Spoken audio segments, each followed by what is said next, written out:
Excuse me, Thea. Aren't you home right now? No, I'm with Angel at the hospital. But it's evening already. Ahem, aren't you forgetting something, wifey? What about preparations for supper?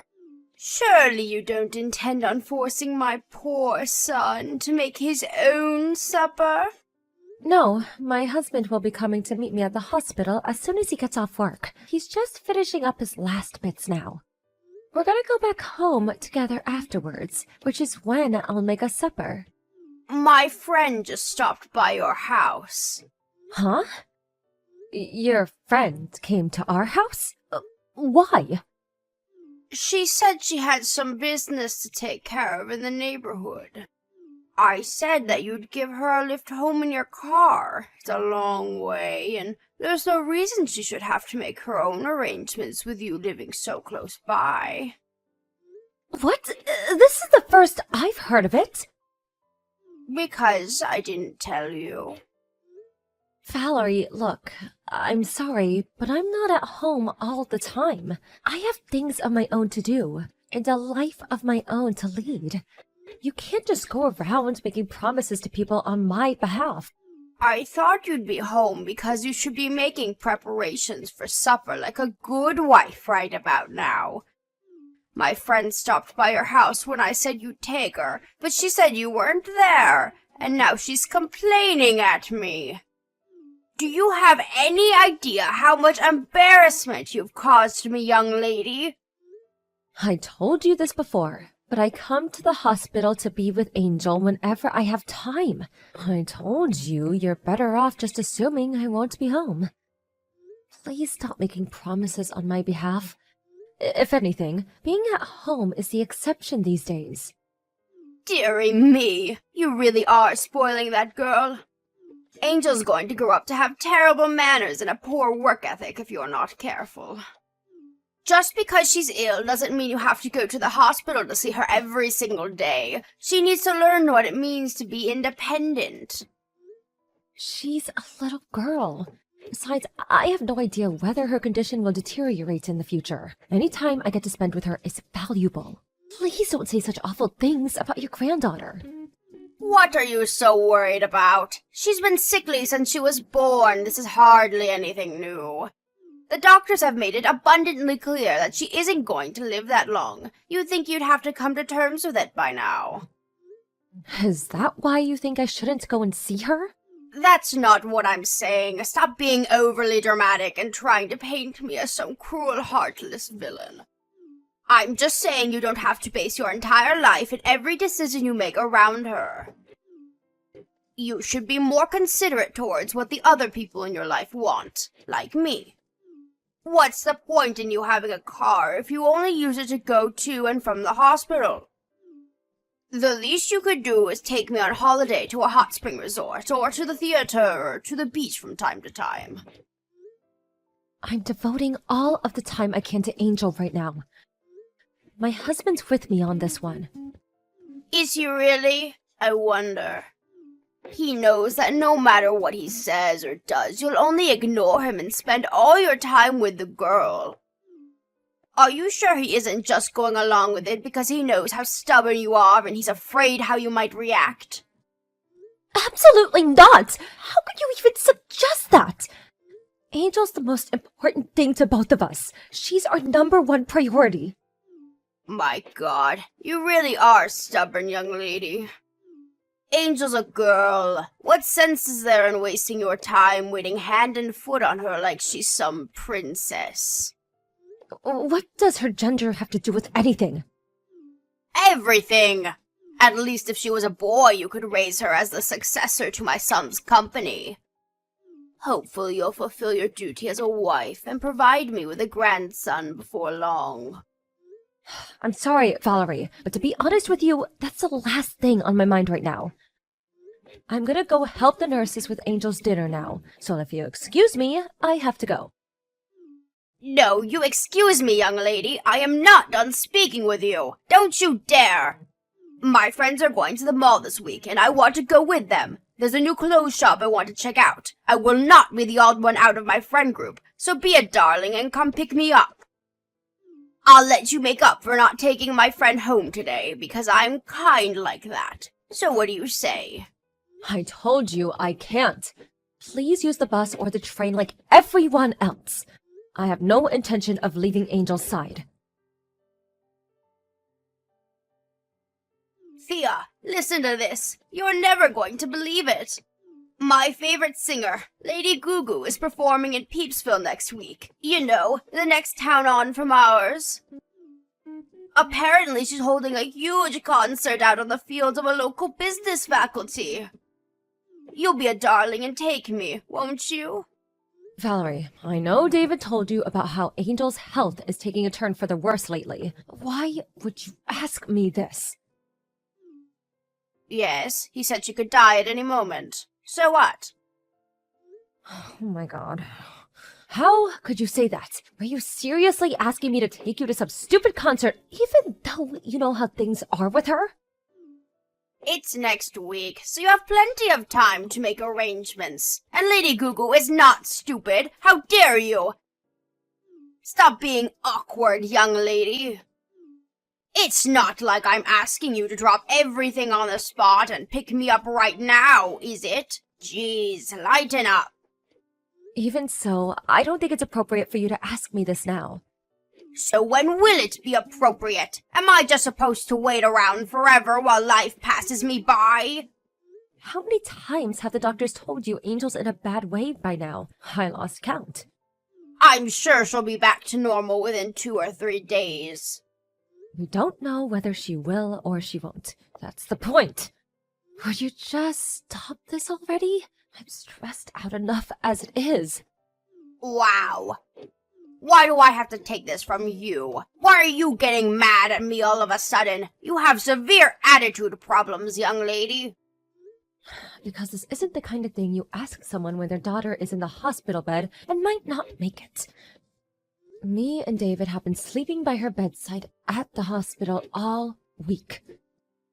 Not my problem. What does any of this have to do with me?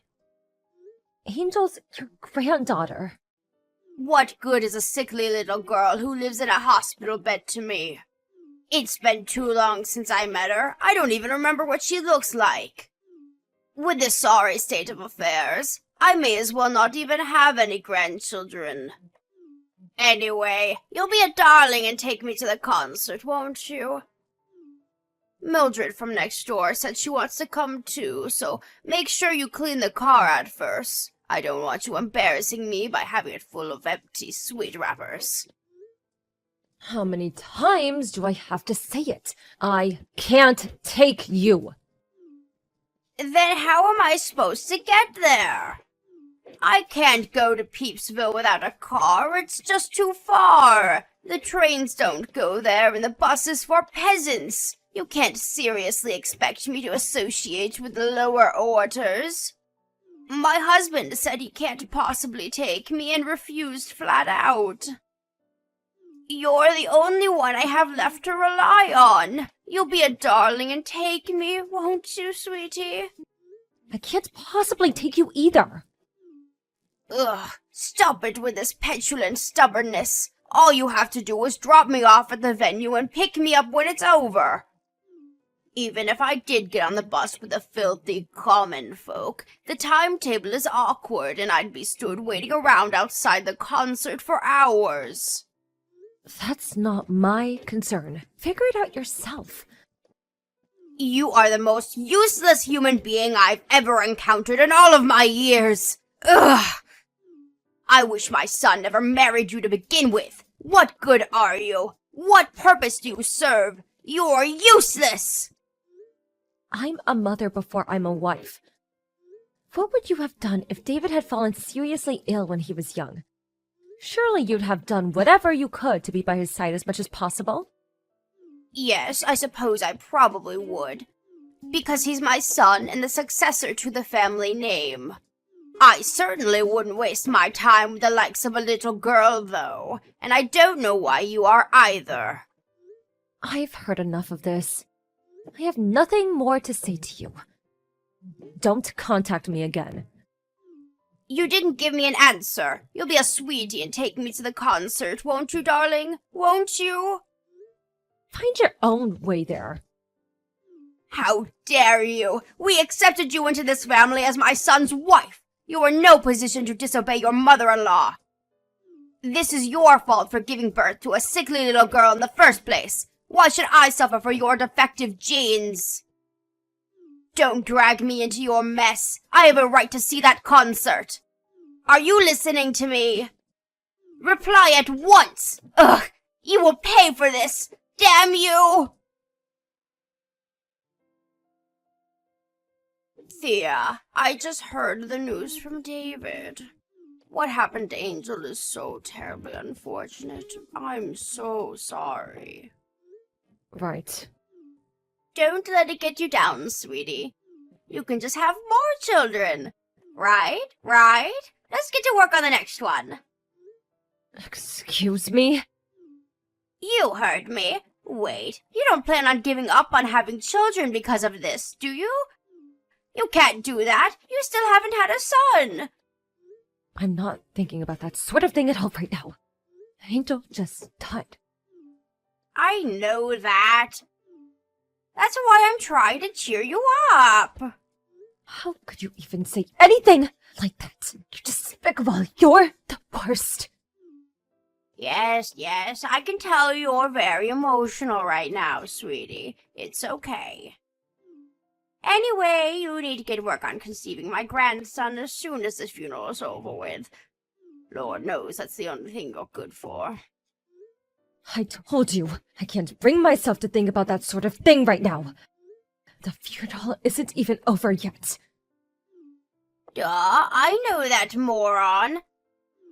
That's why I very clearly said you need to get to work on conceiving my grandson after the funeral's done with. I'm not telling you to do anything now, am I? You need some time to grieve your daughter. It makes no difference. Oh, there is just no talking to you. Why is everyone being so depressing about this? You think Angel would want you to be all gloomy and miserable? I won't be wasting my time by going to the funeral or the cremation. If this is your attitude, I have no interest in associating with you. You're rude, you're disrespectful, you're insolent, and you're just downright unpleasant. I'm ashamed to call you my daughter-in-law. I see. You've made how you feel towards me very clear. If you find me that pleasant, I'd rather you didn't come to the funeral. These last few years have been so difficult for me because of that sickly daughter of yours. Angel this, Angel that. She practically had the whole family under her spell. She even stole my own husband and my son. Neither of them ever had the time of day for me where she was concerned. And obviously you were never willing to help me with anything. You wouldn't take me to see my friends, you wouldn't take me shopping or out on day trips. You all neglected me for that damn kid. Not a single good thing has happened to me these last few years, and it's all because of her. At least now with her gone, you might finally start helping me out when I ask for favors. I have to get ready for the wake now. Goodbye. Oh, no, you don't. Hold your horses, young lady. Why? Do you accept that this is all your fault? If you'd have just given birth to a healthy child in the first place, none of this would be happening. Wow. You think I didn't want my child to be healthy? I already blame myself enough for what happened without you twisting the knife. Oh, you do have some self-awareness then. Color me surprised. Just make sure it doesn't happen again. This family's been through enough because of you. Why don't you just try producing a healthy child next time? You're evil. Pure evil. It's the only way I could explain how you could say such horrible things. Excuse me? Did I say something bad? You better not come to the funeral. I mean it. I told you, I don't want to. I wouldn't come if you paid me. Why would I? It's not like I have any positive memories of Angel. Oh, silly me, I almost forgot. Lady Gugu's concert is tomorrow. Albert's wife is going to be taking us. I'll have to start getting ready. I'll probably sleep like a baby now, knowing that all my worries are a thing of the past. Isn't that just so sweet of Albert's wife?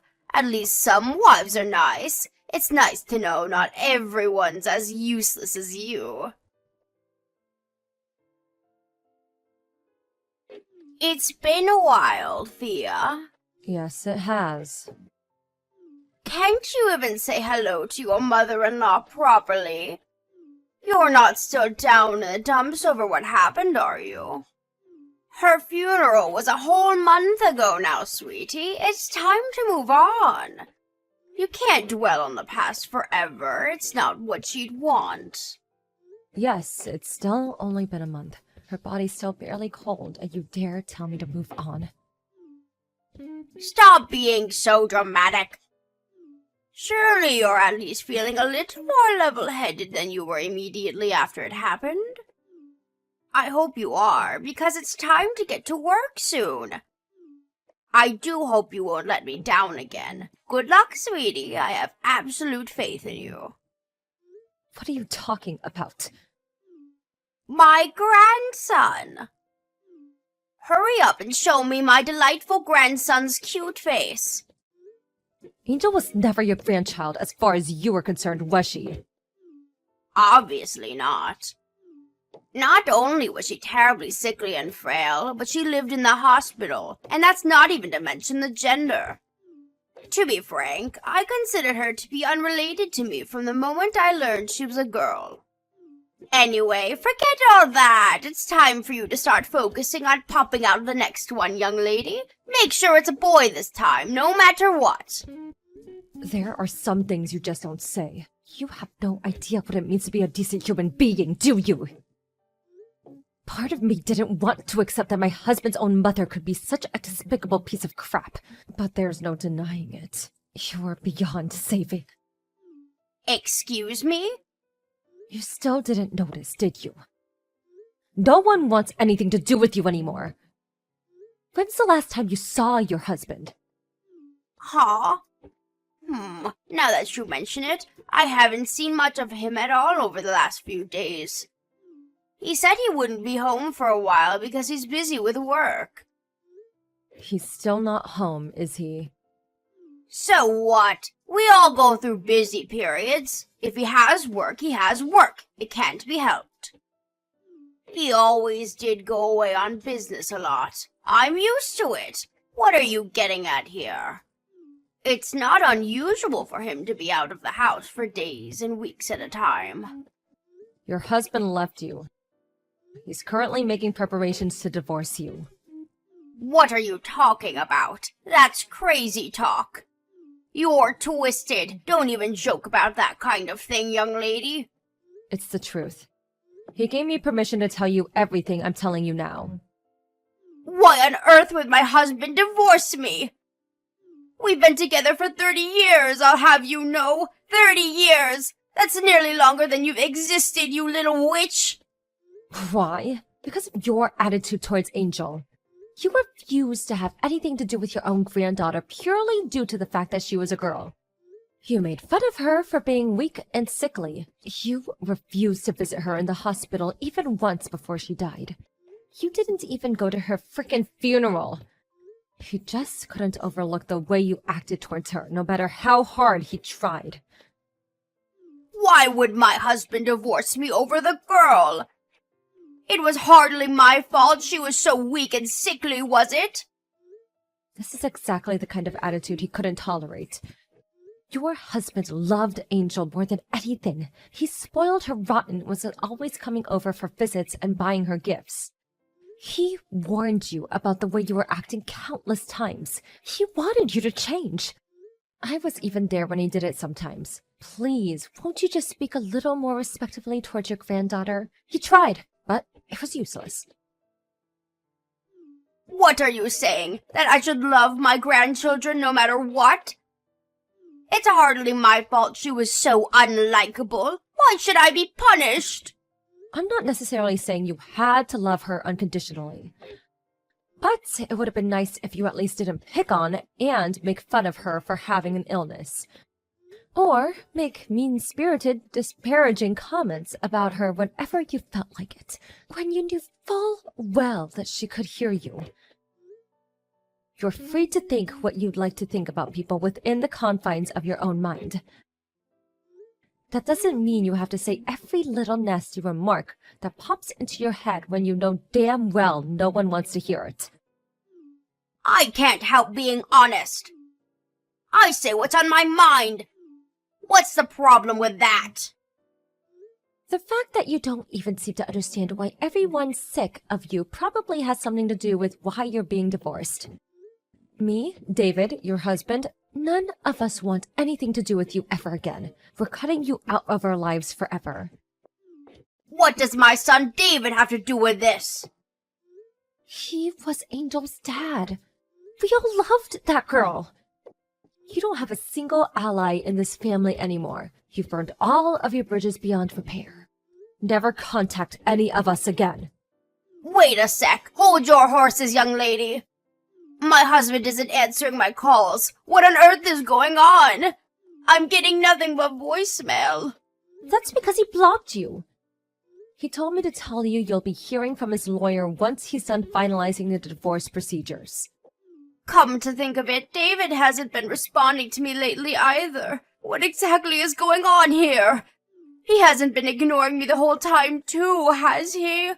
Yes, I was also considering blocking you myself. But I couldn't resist the urge to be the one to tell you about your family abandoning you. I can't deny that this all has been very satisfying. I'm glad I didn't block you. I also wanted to let you know that this is all 100% your own fault. I'll never forget how you were absurd and victimized me. Thea, please! Wait, this is all going too far. Just hang on a moment. I'm sorry. I'm sorry, please. Will you tell my husband and son I apologized? Tell them to unblock me. I'm begging you. Like hell I'm telling them that. Anyway, even if I did tell them, it wouldn't change anything. They didn't block you because I told them to. They blocked you because you're toxic and poisonous, because you're evil, malicious, and mean-spirited. If there's something you desperately need to say, I suggest you tell it to the lawyer your husband hired. Oh, no, you don't. I won't speak to my own husband through a damn lawyer. Let's all discuss this together as a family. Family? Oh, that's funny. You seem to be making a misunderstanding. Because not a single one of us thinks of you as family anymore. Stop speaking to me like that. I am your mother-in-law. That still makes me your mother, young lady. I never thought of you as my mother-in-law, even from the beginning. What? I mean, come on, why would I? The bullying started as soon as I married David and we moved in together. You mocked and ridiculed me. You insulted my daughter because she was born with an illness. You looked down on both of us. You made me feel worthless for not giving you a grandson. In-law or not, someone who treats me and my family like that is no mother of mine. That's fine by me, though. After all, you never acknowledged Angel as your granddaughter, did you? Why should I acknowledge you as my mother-in-law? I'm free to think what I like of you. Thea, I'm so sorry. I can't apologize enough for my horrible attitude towards Angel, really. I feel terrible about everything. Too little too late. Angel's never coming back. I'll never do anything like this again, I swear. I'll think about my behavior. I'll change. Please, just give me another chance. You're free to think about your behavior and change. And honestly, I hope you do. But you're not getting another chance. We mean it when we say we're washing our hands of you. You're not our problem anymore. I hope you use this as a lesson and become a better person. How am I supposed to live without my family? My husband's divorcing me. And my David cutting me out of his life forever. Oh, the horror. I can't do this, Thea. Please, I'm old and frail. Please don't do this to me. I'm begging you, Thea. I'll do anything. Help me. I'll do anything. If you'll really do anything, then forget about us and leave us in peace and lead our lives without you. You don't deserve our help, and you're not getting it, so just give up. You're nothing but a stranger to us now.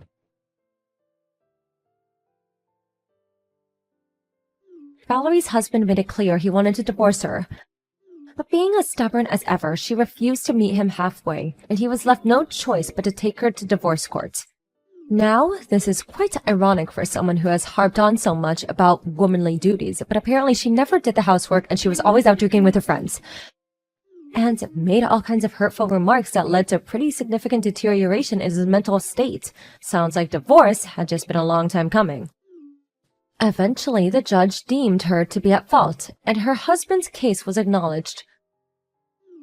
With that, she has no choice but to go through with the divorce. Last I heard, she was living alone at the house she was awarded as part of the alimony while looking for work to support herself.